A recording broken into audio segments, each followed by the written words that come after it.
This is Deborah Atkinson, and you're listening to the Flipping 50 podcast, where I address your top questions and your biggest struggles so that you can have more energy and the vitality you want in the second and better half. I help you know how to move, choose what to eat, and reset your mind and thoughts so that you can have the energy you want easily, no deprivation, and no extreme exercise. And today, I'm my own guest.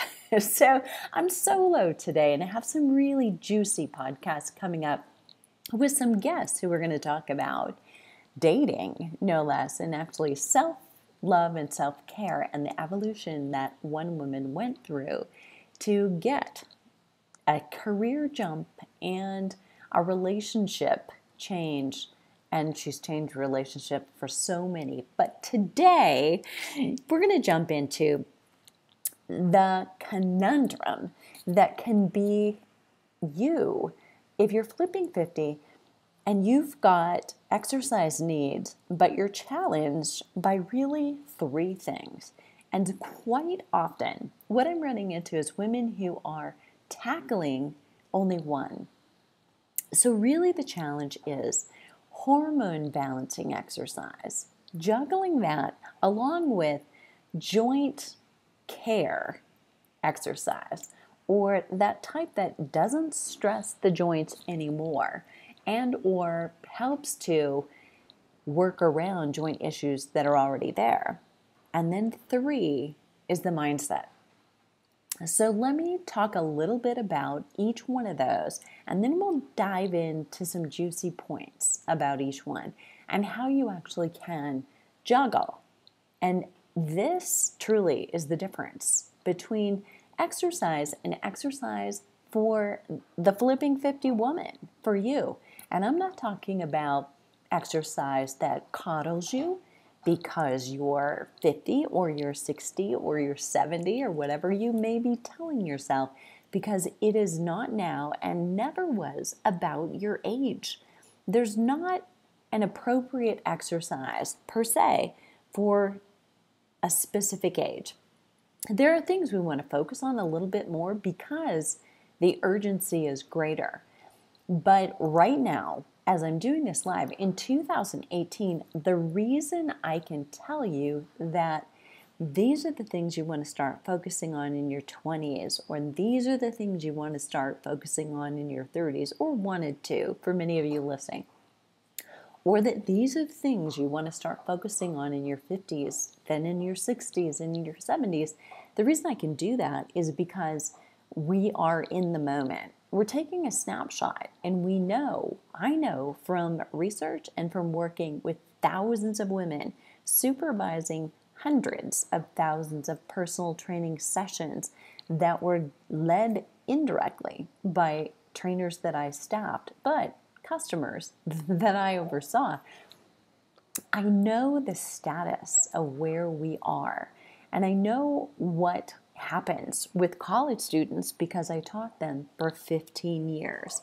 I know what they're tending to do, and I know when people walk in the door of a fitness center because I was the personal training director or the group fitness director for decades. I know where we gravitate to.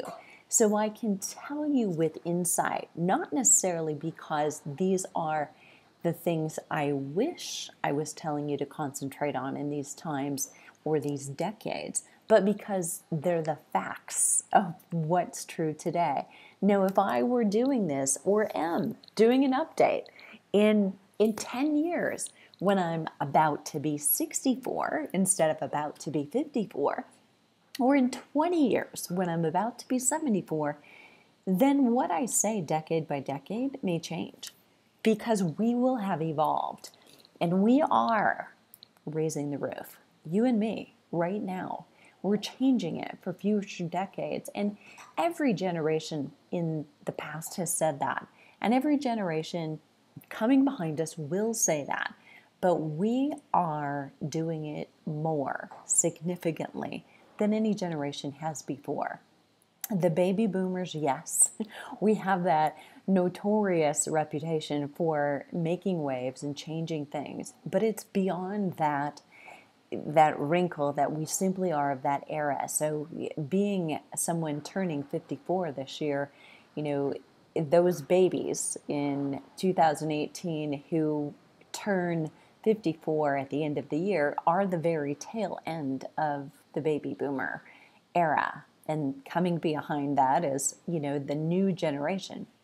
But what's really important is that we're not willing to settle, that we've seen enough research, enough proof that there are these anomalies. There are these men and women who are aging really well. And we're saying to ourselves, whether we're saying it out loud or not, we're saying, why them? Why not me? What's different about them? And I want to warn you about one default that you might go to, and that is that very recently, in fact, this week, within the last 3 days, someone said to me, you look good, you look great, what you're doing must work. And then she followed it up with, she could have stopped right there. She followed it with, but, I think you must have been also genetically gifted. And she said, and I was too, but I want to pause right there. So 2 things. Any of us who might have been genetically gifted, and I don't know what line you got in, but I don't know that I got in the line of genetics that I got. I would have gotten in the line for an Olympic athlete's genetics personally, but we can screw that up, those of us that are genetically gifted, by what we do. It's far more important. And those of you or us who may not feel that we are genetically gifted, we can change that and we can upgrade no matter what our genetics. We call it epigenetics now, and that is simply the fact that environment and your habits have so much more to do with the outcome that you'll have in your life than genetics do. So rather than look around you when you're at a family gathering, look around you and look who you're spending your time with. And make sure that if you wish to be more healthy, you wish to be more active, you want to be that girl who isn't afraid to order off the menu and ask for what she wants and looks like she loves the way she feels in her skin, then surround yourself with more people who are doing that. As much as you possibly can, immerse yourself with them. And we have this virtual world that makes that possible today. So enough of that sideline, but let's jump in. So we're going to come back to those 3 things that we juggle, the 3 balls we've got going on, and we really need to keep them all in the air somehow. So I'm going to start with hormone balancing, move on to joints, and talk about that. And last, I will finish with mindset. But that is not any indication that mindset is the least important. In fact, I'm saving it for last because it perhaps is the most important. Because if you don't change that, the chances that you may get in your own way, become your own roadblock to making the right changes for hormone balancing exercise, and that exercise that can actually help your joints feel better and or age better. So hormone balancing exercise, let's talk about that. Here's the indication that you need hormone balancing exercise, and that is these signs and symptoms. You're waking up slow in the morning. Almost as if you've got a hangover. You're groggy. You're slow to get started. You don't have much appetite. Maybe feeling like you've had the hangover, but you haven't had the fun. You don't recall that. You may or may not have had a great night's sleep, but you may have had plenty of time in bed. You simply don't feel rested when you wake up in the morning. Another sign and symptom is that you have cravings. That could be in the afternoon. They hit you somewhere between 2 and 4 p.m. depending on when you had lunch. And or they could also be cravings that happen within an hour or 2 hours after you've eaten. when maybe others around you who've had the same lunch, same breakfast, or same dinner are not hungry, and it's something else. You're crashing, and quite often the crash will happen in the afternoon as well. So about those times that the craving might happen, it may not be cravings at all, but it may be a crash. And then you're working out and you're feeling out of breath really quickly, and almost in a way that feels uninvited, not necessarily earned. You've actually been exercising regularly, or you're really putting in minimal effort, and yet you're feeling breathless and you've lost stamina. You're fatigued and you have to start walking earlier, even if you're a runner. You can't actually find any tone. You're not getting tone or firm. You don't see the muscle definition to pay off for the exercise time that you're putting in. And you feel, at least, like you're being honest with yourself about the fact that you're getting an adequate nutrition and adequate protein specifically. And then there's this sign and symptom. You can't sleep. Either can't get to sleep, can't stay asleep, or you're waking too early. Now, there might be other signs and symptoms, but those are the major ones related to hormones. And I just went through, maybe without you knowing it, a number of hormones that those signs and symptoms point to. They point back to cortisol, to insulin, and we can tie that into one I didn't mention, sign and symptom, being belly fat. Whether or not you're adding more weight or having a challenge taking off weight, or you're right there, really, your weight is fine. It's just that things have shifted and your proportions are different. Your belly fat, everything is relocating there, and whether it's muffin top or it's firmer, you've got it. That's another sign and symptom. So I pointed to cortisol, to insulin, to testosterone. I've pointed to estrogen, and I've pointed potentially to estrogen dominance and or an estrogen low within those. I've pointed to ghrelin and potentially leptin I've left off. So the sign and symptom for leptin would be you're either not getting the signal that you're full. So you can start snacking due to a craving and never fill up. Talk about no one can eat just one, right? So that's literally you. You dive into the whole bag. Now, manufacturers, food producers, when you're craving, if you're reaching for the kind of snacks most of us want, it's not something extremely healthy, and they don't help you because there are food addictive kinds of things in the foods that we reach for when we want to snack. That keeps you reaching that hand back in the bag. But leptin also is no help because it doesn't tell you that you're full. So together, ghrelin and leptin, ghrelin telling you that you're hungry, even though you really shouldn't be, and leptin telling you you're not full, go ahead and have some more. Bad combination, right? There's one exception to leptin. If you have what we call early satiety, meaning that you eat very little and yet you're full very, very quickly.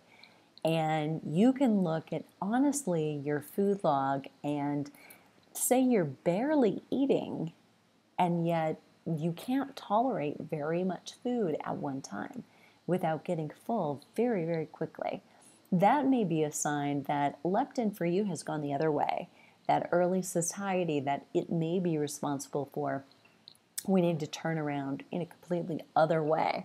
So the choices that you'll make or need to make for your exercise that is hormone balancing are all based on which of those boxes have you checked.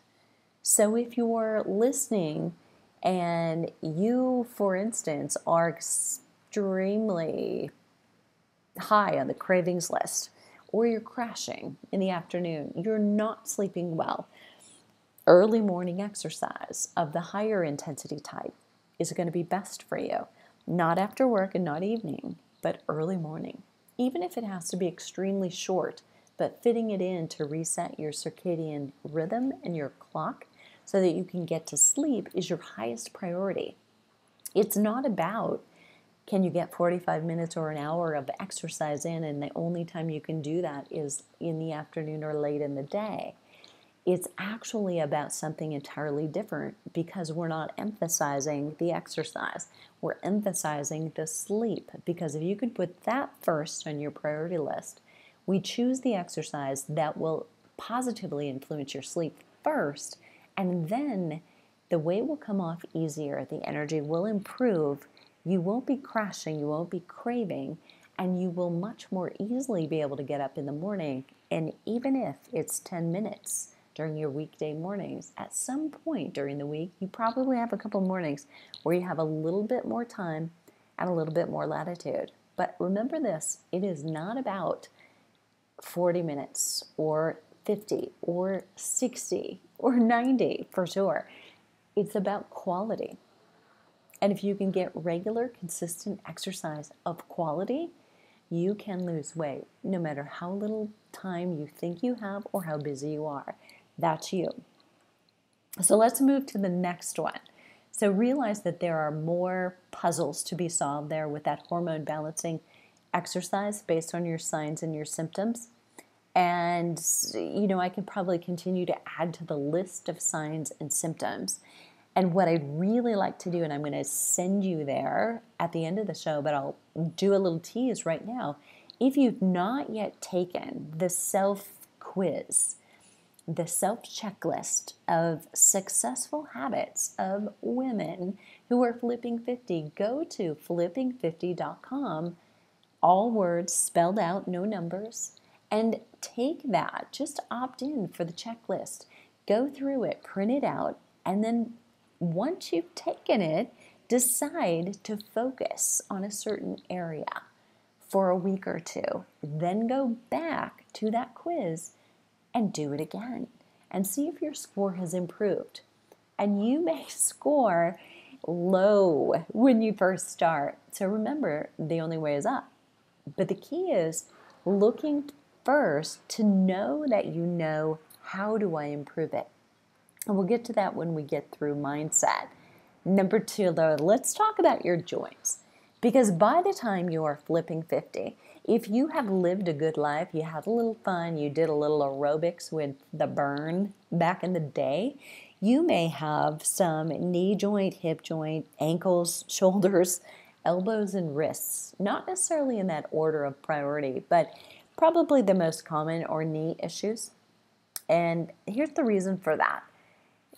We typically will experience problems in the knees because of misalignment at the hip joint, or a lack of strength at the hip joint, or a lack of mobility at either the ankles or the hips. And it's the knee joint in between. So it's often wherever you have pain, or you have what I call a niggle, then looking at the joint above it or below it is a wise thing to do. It is not always the joint that hurts or the place of pain, but it's a related joint that has a lot to do with whether it's doing its part or not.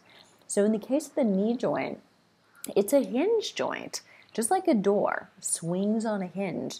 The knee has minimal ability to do rotation. It has a little bit because we have to leverage, we have to pivot, and if we didn't have any ability to rotate, we'd be in real big trouble.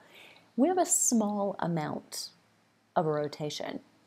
And when we try to beg, borrow, or steal more because either our hips or ankles, which are supposed to be our mobile joints, are not, or we get trauma. We're playing soccer, we're playing football, or we're golfing, and maybe your cleat stays stuck And so you try to rotate and your foot doesn't, but your knee does. Not a good situation. For a lot of basketball players, that's what happens. For a lot of soccer players, that's also what can happen. For football players and probably more contact sports, we can now qualify basketball as a contact sport, I think. You may actually have the trauma because someone else runs into that knee joint, causing it to twist. But really, the knee joint is meant to flex and extend and move on that hinge. But the risk comes from movements that we're either not used to or repetitive movement injuries. And those types of things are more common in the shoulder. So the shoulder is another ball and socket joint like the hip. And because we have so many more movements, there are more opportunities for risk of injury. But the shoulder joint also runs into a little impingement problem when we try to lift overhead. And there are a lot of exercises that you can do for the shoulders that don't require any overhead movement, and I highly recommend you get familiar with them because you can get benefits of strength from stability and from lifting in lateral raises, side raises, reverse flies, which would be rear raises. And you can do that all without an overhead shoulder press or what used to be called a military press. And you're going to stay a lot safer. And most people over 40 probably don't need to lift overhead. If they do, there are certain ways to stay safer. And a lot of those are included in my videos. So very rarely in a video do I do overhead work, but I do include it because if you're going to do it, I want to make sure you're doing it correctly. So take into consideration what joints, ankles, knees, hips, shoulders, elbows, wrists of yours might be vulnerable. Where do you already have some information, some data coming back, whether that's stiff and achy when the weather changes, or whether it's literally pain when you're doing specific exercises, or always when you walk upstairs, maybe more so when you walk downstairs, always the day after you do X, Y, and Z. You fill in the blanks, but you most likely know what these are for you. In one of the episodes of Flipping 50 TV, I went through a series of what should be happening at your skeleton, what should be happening at your feet, at your ankle, at your knees, your hips, your lower back, your upper back, your shoulders, your scapula, and looking at whether you were supposed to be stable or mobile, all the way up that kinetic chain, and then whether you are. And if you can look and say, you've got pain in one joint or another, say it is the knees, we'll come back to that. That is supposed to be a stable joint. It only has the ability to flex and extend, so there's not a lot of options. If we force options because something else isn't working, if the ankle or the hip are not mobile as much as they should be, we may beg, borrow, and steal from another joint. And the other risk is to the lower back. So if the hips are not mobile or the upper back is not mobile, the lower back may be the place where you feel the pain, but it may not be the point of problem. Immediately when we feel lower back pain, we always assume, or more often than not, we assume we need core exercise. Now you may, but it may not be actually the root of the problem. If your upper back is tight, you don't have much mobility. And you'll know this if you put your arms out to your sides and you rotate all the way to your right side, all the way to your left. So like a child with an airplane. And there's any problem with rotating all the way. So your left hand is in front of you, your right hand is behind you, and opposite happens when you go right hand forward, left hand back. And if you find you're running into mobility, find that you actually can't rotate your upper body off your lower body, you may need to work on the mobility of that in order to help the lower back feel better.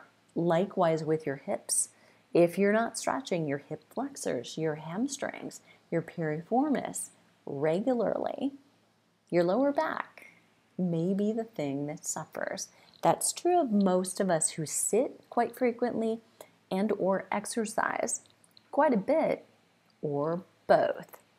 If you're trying to do the right thing and offset your sedentary lifestyle with exercise, really going after it, you may be causing more harm than good if you're not stretching. So what do we do when we want immediate results? We go right for the cardio and right for the strength training. We skip a really good warm-up, we skip a really good cool down, we do a whole lot less mobility than we need.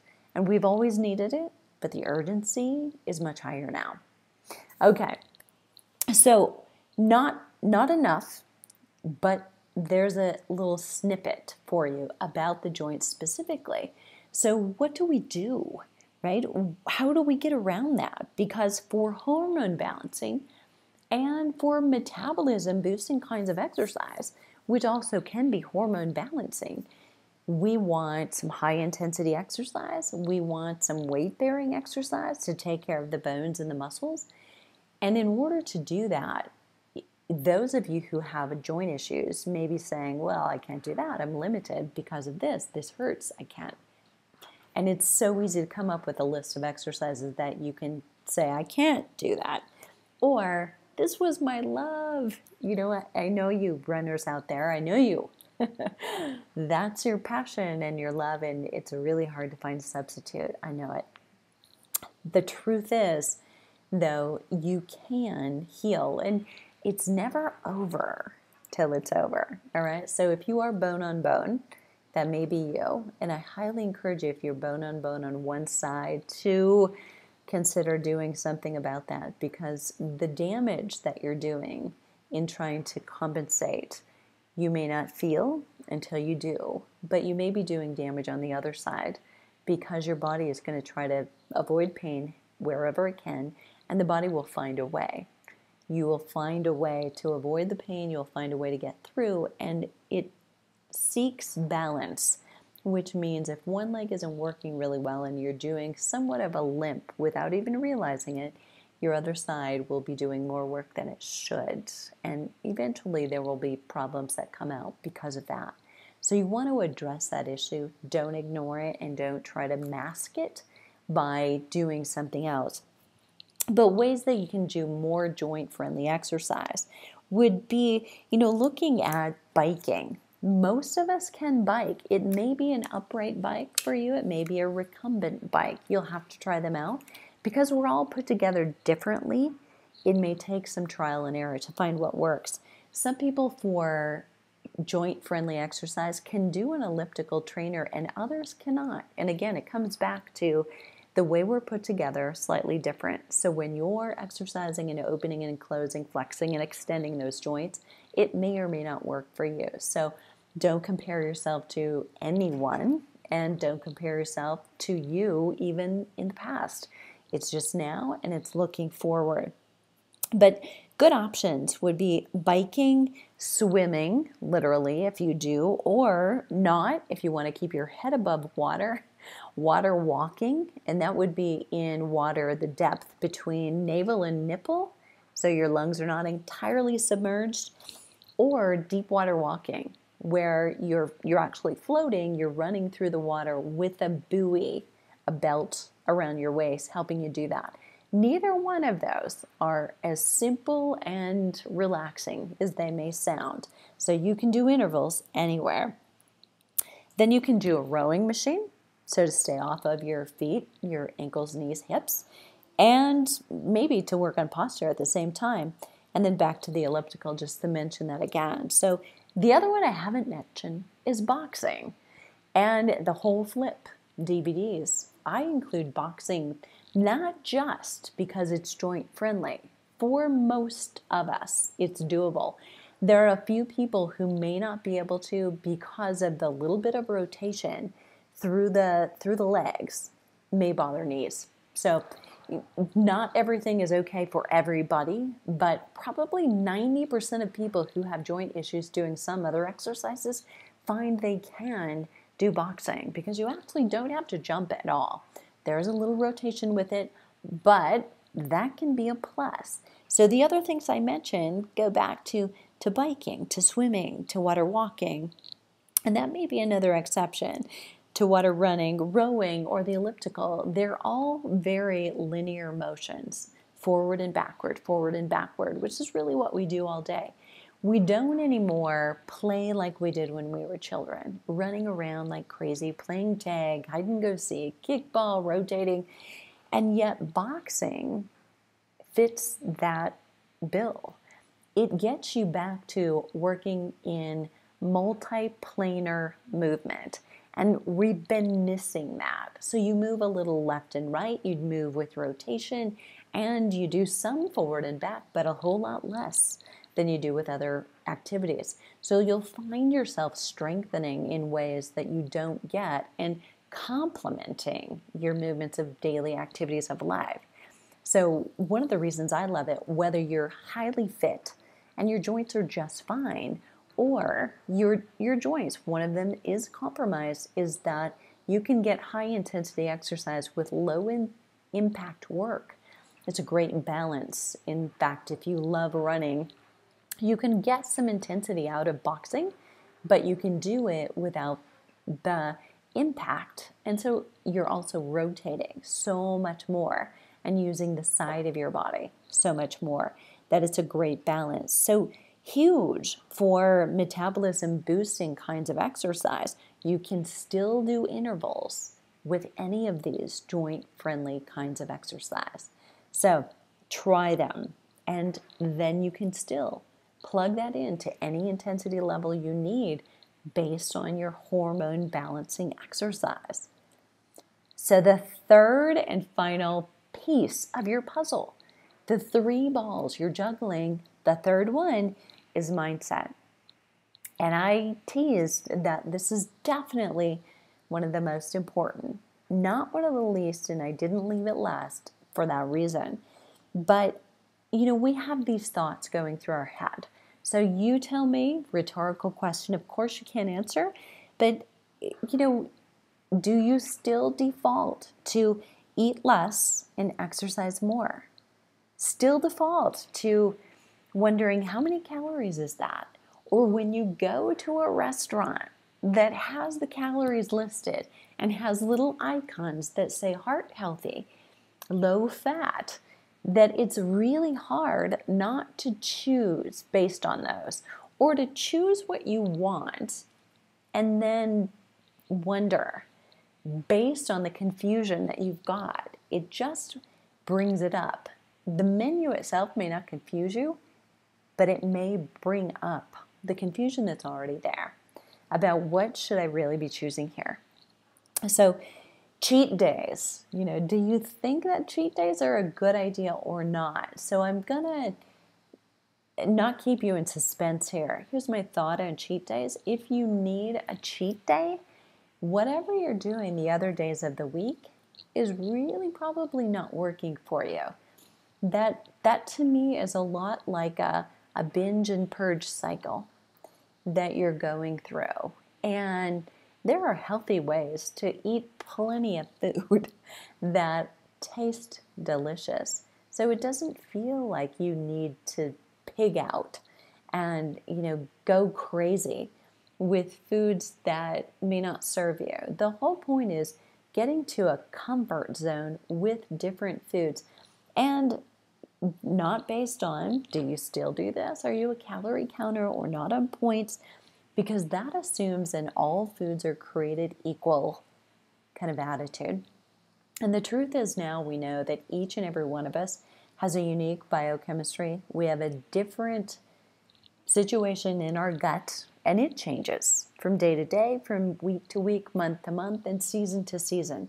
So as someone who exercises much more significantly in the warmer months, my gut changes most significantly because of exercise can actually be a positive, but if you're doing too much exercise, it can be a negative.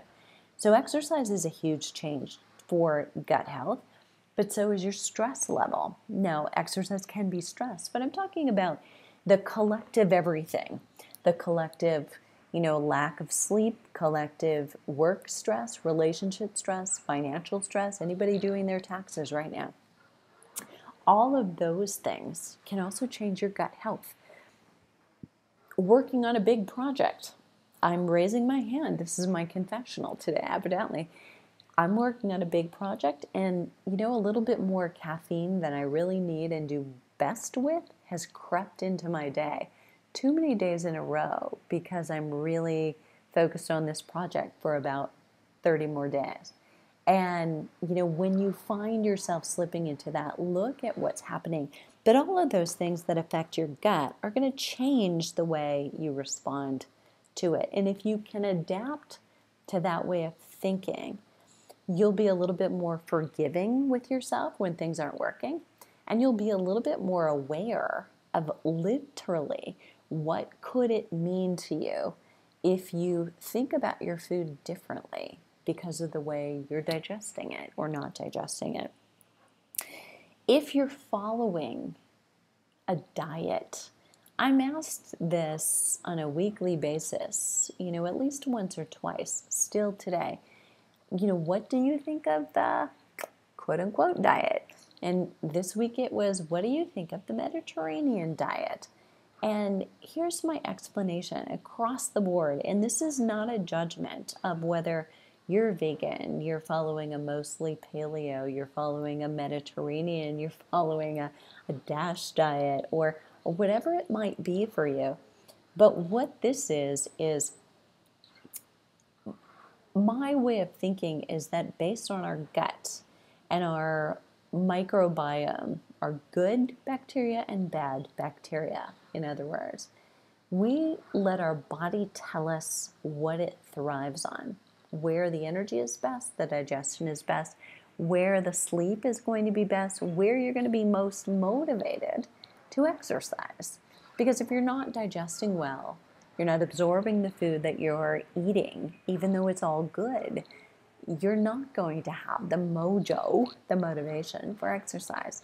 It's not probably a matter of discipline that you may be beating yourself up for, but it's a matter of whether you're actually absorbing the foods that you're eating. And even eating a very healthy diet and absorbing it, we can't possibly eat all the food we need in the course of a day. It's been proven over and over again, even with the most popular diets, some of which were designed by doctors, heart health doctors, in fact. So think about these facts related to mindset, and this is one of the hardest ones. So it's really easy to put a Band-Aid over what you're doing, meaning I could give anyone as a strength and conditioning coach who's worked with athletes and with clients with Parkinson's disease and fibromyalgia or Alzheimer's. I can give anyone an exercise prescription and write out day by day, repetition by repetition, minute by minute, where your heart rate and your intensity level should be, and give it to you. But that won't solve the challenge that you've got of applying that to hormone balancing, that to joint health, and that to your mindset. So we've got to overcome the mindset. And first of all, you've got to believe that you can age better. You've got to believe that something better than now is still true. And you need to adapt to these things that are also science. If you ignored calories and points and just began eating a higher quality diet on a regular basis, research tells us we can eat 300 calories on average, 300 calories more if we're eating healthy, high-quality foods than if we're only comparing calories and points. Calories are not created equal, and they don't have the same impact on your body and specifically on your metabolism. That's what it's all about. The metabolism benefit or the metabolic damage a food will do. And, if you can think about this, there is no neutral. It either is a positive influence or a negative influence on your metabolism. Everything you put in your mouth, by that, what would be damaging to your metabolism? Anything that elevated the blood sugar and then caused an insulin spike. So if you are locked into somebody else's plan or somebody else's diet, and that goes for exercise too, trying to fit into somebody else's these 3 days a week at this time for this duration at this intensity may not be a good fit for you and your hormone balance. So each and every one of us is different in the needs that we have. So what time of day you do it, how long you do it, the weights you pick up, and whether you should even do it at all, or you should go for a nice easy walk, or maybe take a nap. Those things are very individual depending on where you are. And if you're trying to drive because you want to burn calories, maybe digging yourself deeper into a hole. So you don't want to follow someone else's plan if it leads you to override the signs and the symptoms that it's not working. That's when you come back to, how do you sleep? How are your cravings? What's your energy level? What are the signs and symptoms that you're making progress?